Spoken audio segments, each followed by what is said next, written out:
ఈ ప్రాజెక్టులు పూర్తయితే ఆంధ్రప్రదేశ్ ఎక్కడికో వెళ్ళిపోతుంది. ఈ వీడియోలో ఆంధ్రప్రదేశ్లో జరుగుతున్న మెగా ప్రాజెక్టుల గురించి చూద్దాము.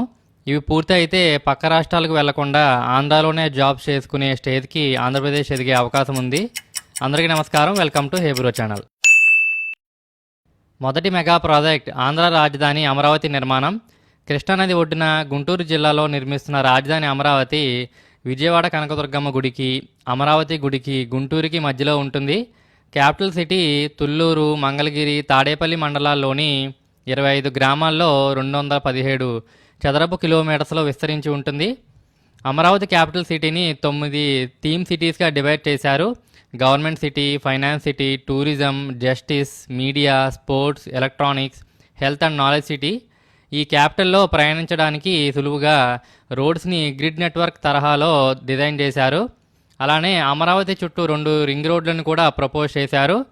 కొత్త రాజధానికి కనెక్టింగ్గా ఎర్రుపాలెం, అమరావతి, నంబూరు రైల్వే ప్రాజెక్ట్కి ఇటీవల కేంద్ర ప్రభుత్వం ఆమోదముద్ర వేసింది. ఫ్యూచర్ కోసం విజయవాడ, అమరావతి కనెక్టింగ్గా మెట్రోని కూడా ప్లాన్ చేశారు. అమరావతిలో నిర్మించే ప్రతి కట్టడాన్ని ఐకానిక్గా ఉండేలాగా డిజైన్ చేశారు. క్యాపిటల్ సిటీలో కంపెనీలు వచ్చి పెట్టుబడులు పెట్టేలాగా అన్ని ఫెసిలిటీస్ని డిజైన్ చేశారు. క్యాపిటల్కి 22 అక్టోబర్ 2015లో శంకుస్థాపన చేశాక 2019 వరకు పనులు జరిగాయి. దీని పునర్నిర్మాణం 2024 డిసెంబర్ నుండి స్టార్ట్ అయ్యే అవకాశం ఉంది. ఆల్రెడీ జంగిల్ క్లియరెన్స్ కంప్లీట్ అయింది. రాబోయే 5 సంవత్సరాల్లో రాజధానిలో ప్రధానమైన కట్టడాలు పూర్తయి ఒక రూపు సంతరించుకుంటుందని ఆశిద్దాము. రెండవ మెగా ప్రాజెక్ట్స్ గురించి చూసుకుంటే ఆంధ్రాలో ఇరిగేషన్ ప్రాజెక్ట్స్లో ముఖ్యమైనవి పోలవరం మరియు వెలిగొండ ప్రాజెక్టులు. పోలవరం ప్రాజెక్ట్ని గోదావరి నదిపై తూర్పు కనుమలు చివరి ప్రాంతంలో రాజమండ్రికి 30 కిలోమీటర్ల ఎగువన నిర్మిస్తున్నారు. పోలవరం ప్రాజెక్టు వల్ల ఉమ్మడి విశాఖపట్నం, తూర్పు గోదావరి, పశ్చిమ గోదావరి, కృష్ణా, గుంటూరు జిల్లాల్లోని 7.2 లక్షల ఎకరాలకు నీరు అందుతుంది. అలానే 23 లక్షల ఎకరాలను స్థిరీకరిస్తారు. ఈ ప్రాజెక్ట్ వల్ల ప్రత్యక్షంగా కానీ పరోక్షంగా కానీ మొత్తం ఆంధ్రాలోని 26 జిల్లాలు లాభపడతాయి. అందుకే పోలవరంని ఆంధ్రుల జీవనాడి అంటారు. పోలవరం ప్రాజెక్ట్ బహుళార్థ సాధక ప్రాజెక్టు, అంటే తాగు, సాగునీటికి, జల విద్యుత్ కోసం ప్లాన్ చేశారు. పోలవరంలో ప్రధానమైనవి spillway, coffer dams, ECRF dams, power project, కుడి ఎడమ ప్రధాన కాలువలు. వీటిలో స్పిల్వే, కాఫర్ డ్యామ్స్ నిర్మాణం పూర్తయింది. మిగతావి ఇంకా పూర్తి అవ్వాల్సి ఉంది. ప్రజెంట్ ఈ ప్రాజెక్ట్ని ఎంఈఐఎల్ కాంట్రాక్ట్ సంస్థ వారు నిర్మిస్తున్నారు. పోలవరం ప్రాజెక్ట్ని 2004లో స్టార్ట్ చేశారు. ఇప్పటి వరకు R&R ప్యాకేజ్తో కలిపి 50% పూర్తయింది. ఈసీఆర్ఎఫ్ డ్యామ్ పునాది అయిన డయాఫ్రామ్ వాల్ డ్యామేజ్ అవడం వల్ల ప్రధానమైన ఈ ఈసీఆర్ఎఫ్ డ్యామ్ పనులు పెండింగ్లో ఉన్నాయి. పోలవరం పూర్తి అవడంలో ఈసీఆర్ఎఫ్ డ్యామ్ నిర్మాణం చాలా కీలకమైనది. ఇది పూర్తి అయితేనే అటు కుడి ఎడమ కాలువలకు, పవర్ ప్రాజెక్ట్కి నీటిని మళ్లించడం వీలవుతుంది. 2025 జనవరి నుండి డయాఫ్రామ్ వాల్ పనులు మొదలయ్యే అవకాశం ఉంది. అలానే R&R ప్యాకేజ్ని కూడా పూర్తి చేస్తేనే ప్రాజెక్ట్ 100% పూర్తయినట్టు. పోలవరం తర్వాత అత్యంత ప్రాధాన్యత ఉన్న ప్రాజెక్ట్ వెలిగొండ ప్రాజెక్ట్. ఈ ప్రాజెక్ట్ ద్వారా శ్రీశైలం జలాశయం నుండి మిగులు కృష్ణా జలాలను తరలించి ఉమ్మడి ప్రకాశం, నెల్లూరు, కడప జిల్లాలోని 4.47 లక్షల ఎకరాలకు సాగునీరు, 15.25 లక్షల జనాభాకి తాగునీరు అందిస్తారు. ఈ వెలిగొండ ప్రాజెక్టులో శ్రీశైలం జలాశయం నుండి వరద నీటిని 19 కిలోమీటర్ల ట్విన్ టనల్స్ ద్వారా, 23 కిలోమీటర్ల ఫీడర్ కెనాల్ ద్వారా నల్లమల సాగర్ జలాశయానికి తరలించి కృష్ణా నీటిని నిలువ చేస్తారు. 54 టీఎంసీల నీటి సామర్థ్యం ఉండే ఈ భారీ నల్లమల సాగర్ జలాశయం నుండి వివిధ కాలువల ద్వారా నిర్దేశించిన ఆయకట్టుకు నీరు అందిస్తారు. ప్రజెంట్ ఈ ప్రాజెక్ట్ని ఎంఈఐఎల్ కాంట్రాక్ట్ సంస్థ వారు నిర్మిస్తున్నారు. 2005 సంవత్సరంలో ఈ ప్రాజెక్ట్ పనులు స్టార్ట్ అయ్యాయి. ప్రజెంట్ కొల్లంవాగు హెడ్ రెగ్యులేటర్ పూర్తయింది. టన్నెల్స్ లైనింగ్ పనులు జరుగుతున్నాయి. Nallamala Sagar R&R package, feeder canal regulator works, main canal works పెండింగ్లో ఉన్నాయి. ఫ్రెండ్స్, ఎవరైనా ఈ వీడియోలో చెప్పిన ప్రాజెక్ట్ ఏరియాస్ నుండి ఉంటే మీ ఊరి పేరుని కామెంట్లో తెలియచేయండి. చూద్దాం ఏ ఊరి నుండి ఎంతమంది ఉన్నారో చూద్దాం. ఆంధ్రాలో నిర్మిస్తున్న మరో భారీ ప్రాజెక్ట్ ఎక్స్ప్రెస్ వేల నిర్మాణం.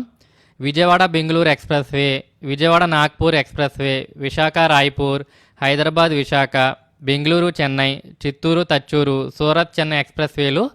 ఈ అన్ని ఎక్స్ప్రెస్ వేలు పూర్తయితే ఆంధ్రప్రదేశ్ రోడ్డు రవాణా రంగంలో చాలా బాగా అభివృద్ధి చెందుతుంది. వీటన్నిటినీ NHAI వారు నిర్మిస్తున్నారు. ఈ ఎక్స్ప్రెస్ వేలో మెగా ప్రాజెక్ట్ అంటే 20,000 కోట్లతో నిర్మిస్తున్న విజయవాడ బెంగళూరు ఎక్స్ప్రెస్ వే అని చెప్పాలి. ఇది ఆంధ్రప్రదేశ్ కర్ణాటక గుండా వెళ్తూ 531 కిలోమీటర్లు ఉంటుంది. ఈ కారిడార్లో భాగంగా ఆంధ్రాలో 343 కిలోమీటర్ల కొత్త ఎక్స్ప్రెస్ వే నిర్మిస్తారు. ఇది తెలుగు రాష్ట్రాల్లోని అతి పొడవైన గ్రీన్ఫీల్డ్ ఎక్స్ప్రెస్ వే.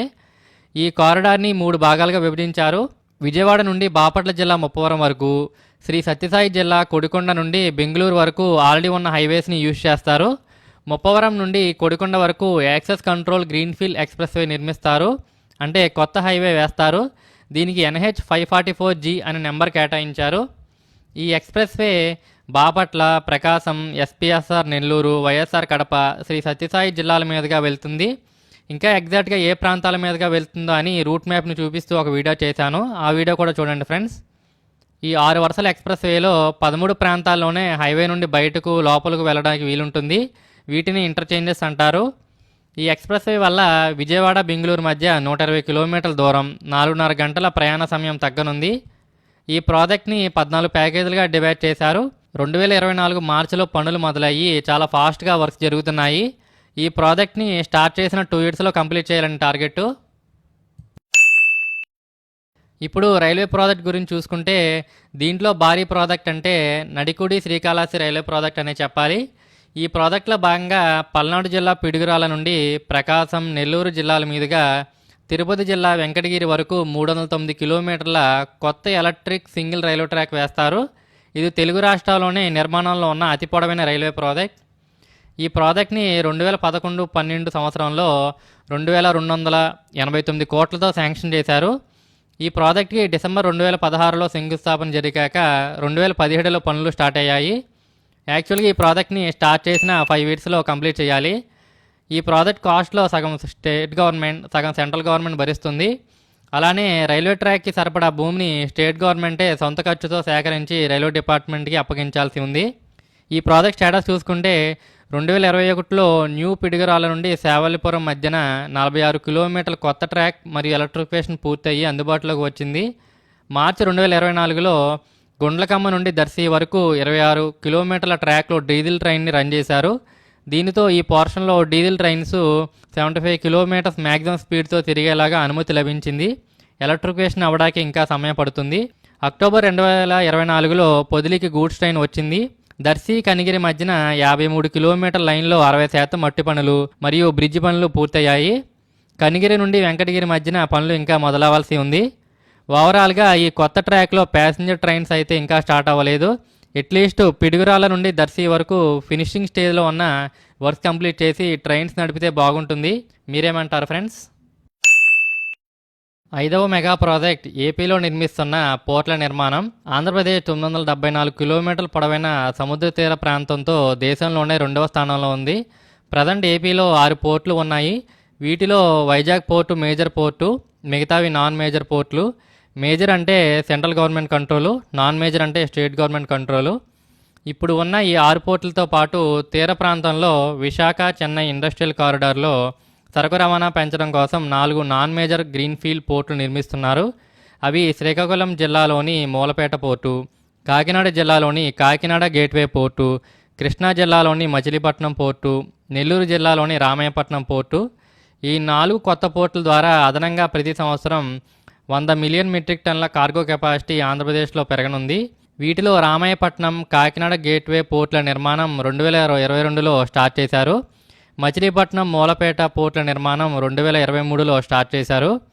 ఈ 4 గ్రీన్ఫీల్డ్ పోర్టుల నిర్మాణానికి ఫేజ్ 1లో 12,000 కోట్లు ఖర్చు అవుతాయని అంచనా. ఈ కొత్త పోర్టులు పూర్తి అయితే ఆంధ్రప్రదేశ్ ఆర్థికంగా పుంజుకుంటుంది. ఎందుకంటే ఏదైనా పోర్ట్ వస్తే దాని చుట్టూ పవర్ ప్లాంట్స్ కానీ రిలేటెడ్ ఇండస్ట్రీస్ వస్తాయి. సో లోకల్ పీపుల్కి ఎంప్లాయ్మెంట్ ఆపర్చునిటీస్ పెరుగుతాయి. అలాగే పొరుగు రాష్ట్రాలైన తెలంగాణ, ఒరిస్సా, ఛత్తీస్గఢ్లకు కూడా ఈ పోర్టులు ఉపయోగపడతాయి. 6వ మెగా ప్రాజెక్ట్ ఫిషింగ్ హార్బర్ల నిర్మాణం. ఆంధ్రాలో సముద్ర తీరం ఆధారంగా పోర్ట్లే కాకుండా కొత్త ఫిషింగ్ హార్బర్స్ కూడా రానున్నాయి. ఆంధ్రాలో ఆల్రెడీ ఉన్న 4 ఫిషింగ్ హార్బర్లతో పాటు 9 కొత్త ఫిషింగ్ హార్బర్లను నిర్మిస్తారు. వాటి లిస్ట్ మీరు చూడొచ్చు. ఈ 9 ఫిషింగ్ హార్బర్స్ని 2 దశల్లో నిర్మిస్తారు. ఫేజ్ 1లో ఉన్న మచిలీపట్నం, నిజాంపట్నం, ఉప్పాడ, జువలదిన్నె ఫిషింగ్ హార్బర్ల పనులు చివరి దశకు వచ్చాయి. వీటిని MRKR కన్స్ట్రక్షన్ కంపెనీ వాళ్ళు నిర్మిస్తున్నారు. అలాగే ఫేజ్ 2లో బుడగట్లపాలెం, పూడిమడక, బియ్యపుతిప్ప, ఓడరేవు, కొత్తపట్నం హార్బర్లను నిర్మిస్తారు. ఈ 9 ఫిషింగ్ హార్బర్లని 3,500 కోట్లతో స్టేట్ గవర్నమెంట్, సెంట్రల్ గవర్నమెంట్ 50% షేర్తో నిర్మిస్తారు. ఈ హార్బర్లు కంప్లీట్ అయితే మత్స్యకారులకు చాలా ఉపయోగపడుతుంది. మత్స్య ఎగుమతులు పెరుగుతాయి. అలాగే ఈ కొత్త హార్బర్ల చుట్టూ ఫిష్ ప్రాసెసింగ్ ఇండస్ట్రీస్ వచ్చి లోకల్ పీపుల్కి ఎంప్లాయ్మెంట్ ఆపర్చునిటీస్ పెరుగుతాయి. 7వ ప్రాజెక్ట్ కర్నూలు జిల్లా పాణ్యం మండలం పిన్నాపురం గ్రామంలో నిర్మిస్తున్న ఇంటిగ్రేటెడ్ రెన్యూవబుల్ ఎనర్జీ ప్రాజెక్ట్. ఈ ప్రాజెక్ట్ ద్వారా సోలార్, విండ్ మరియు పంపుడు స్టోరేజ్ హైడల్ పవర్ ప్రాజెక్ట్స్ ద్వారా కరెంట్ని ఉత్పత్తి చేస్తారు. ఇది ప్రపంచంలోనే అతి భారీ ప్రాజెక్టు. ఈ ప్రాజెక్టులో 1000 మెగావాట్ల సోలార్, 550 మెగావాట్ల విండ్, 1200 మెగావాట్ల స్టాండ్ అలోన్ పంపుడు స్టోరేజ్ ప్లాంట్స్ని ఫేజ్ 1లో నిర్మిస్తారు. దీంట్లో ఉండే జల విద్యుత్ కేంద్రం కొంచెం డిఫరెంట్గా వర్క్ చేస్తుంది. మనం శ్రీశైలంలో చూస్తుంటాం, డ్యామ్ నుండి కిందకి వదిలిన నీళ్లు మళ్ళీ పైకి వెళ్ళవు. కానీ ఈ ప్రాజెక్ట్లో ఉండే హైడల్ ప్లాంట్లో జల విద్యుత్ ఉత్పత్తి చేసి కిందకు విడుదల చేసిన నీటిని మళ్ళీ పైకి పంప్ చేస్తారు. ఇలా కరెంట్ రేటు తక్కువ ఉన్నప్పుడు ఎగువకు పంపు చేసి, కరెంట్ రేటు ఎక్కువ ఉన్నప్పుడు దిగువకు విడుదల చేసి కరెంట్ని ఉత్పత్తి చేస్తారు. దీన్నే పంపుడ్ స్టోరేజ్ ప్లాంట్స్ అంటారు. వాటర్ని పైకి పంప్ చేసినప్పుడు దానికి కావాల్సిన కరెంట్ని ఈ ప్రాజెక్ట్లో ఉన్న విండ్ మరియు సోలార్ ప్రాజెక్ట్స్ ద్వారా తీసుకుంటారు. సో అందుకే ఇది ఇంటిగ్రేటెడ్ రెన్యూవబుల్ ఎనర్జీ ప్రాజెక్ట్. ఇందుకు గాను 1.2 టీఎంసీ కెపాసిటీతో అప్పర్, లోయర్ రిజర్వాయర్స్ని నిర్మించారు. ఈ రిజర్వాయర్స్కి నీటిని గోరికల్లు రిజర్వాయర్ నుండి తీసుకుంటారు. అంటే ఈ ప్రాజెక్టు గాలేరు నగరి సుజల స్రవంతి ప్రాజెక్ట్పై ఆధారపడి ఉంది. ఈ ప్రాజెక్ట్ని గ్రీన్కో అనే ప్రైవేట్ సంస్థ వారు నిర్మిస్తున్నారు. ఇది పూర్తిగా ప్రైవేట్ ప్రాజెక్టు. దీని నిర్మాణం మే 2022లో స్టార్ట్ అయింది. 29 అక్టోబర్ 2024న పంప్ మోడ్లో యూనిట్ 1 వెట్ రన్ కండక్ట్ చేసి కమిషన్ చేశారు. ఎయిర్పోర్ట్స్ గురించి చూసుకుంటే రాజధాని అమరావతికి చేరువలో ఉన్న విజయవాడ ఇంటర్నేషనల్ ఎయిర్పోర్ట్ విస్తరణలో భాగంగా న్యూ ఇంటిగ్రేటెడ్ టెర్మినల్ నిర్మాణం జరుగుతుంది. కొత్త టెర్మినల్ని రోజుకి 1200 ప్యాసింజర్స్ కెపాసిటీతో పెద్ద పెద్ద విమానాలైన బోయింగ్ 777 అండ్ 747లు కూడా తిరిగేలాగా డిజైన్ చేశారు. ఈ న్యూ టెర్మినల్ పనులను డిసెంబర్ 2018లో స్టార్ట్ చేశారు. ఇప్పటివరకు 50% పనులు పూర్తయ్యాయి. 2025 జూన్కి ఇది అందుబాటులోకి వచ్చేలాగా ప్రజెంట్ వర్క్స్ జరుగుతున్నాయి. ఫ్యూచర్ ట్రాఫిక్ని దృష్టిలో పెట్టుకుని వైజాగ్కి కొత్త ఎయిర్పోర్ట్ని నిర్మిస్తున్నారు. ఇది ప్రజెంట్ ఉన్న ఎయిర్పోర్ట్కి సుమారు 60 కిలోమీటర్ల దూరంలో భోగాపురం అనే విలేజ్లో నిర్మిస్తున్నారు. దీనికి రీసెంట్గా అల్లూరి సీతారామరాజు ఇంటర్నేషనల్ ఎయిర్పోర్ట్ అని పేరు పెట్టారు. 2023లో మొదలైన ఈ కొత్త ఎయిర్పోర్ట్ పనులు డిసెంబర్ 2025 నాటికి పూర్తయ్యే అవకాశం ఉంది. ఈ ఎయిర్పోర్ట్ని జిఎంఆర్ గ్రూప్ ఆధ్వర్యంలో ఎల్ఎన్టీ కంపెనీ వాళ్ళు నిర్మిస్తున్నారు.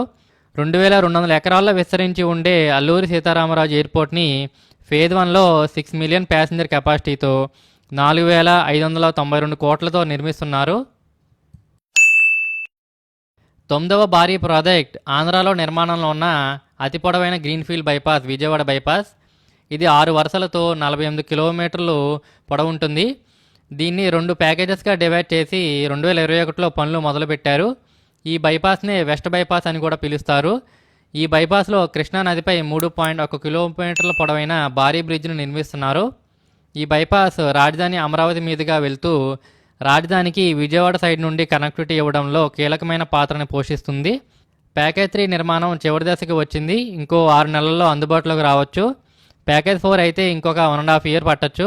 ఓవరాల్గా ఈ మొత్తం బైపాస్ 1.5 to 2 ఇయర్స్లో అందుబాటులోకి రావచ్చు. ఇప్పటి వరకు మనం చూసినవి ఆల్రెడీ ఆంధ్రాలో నిర్మిస్తున్న మెగా ప్రాజెక్టులు.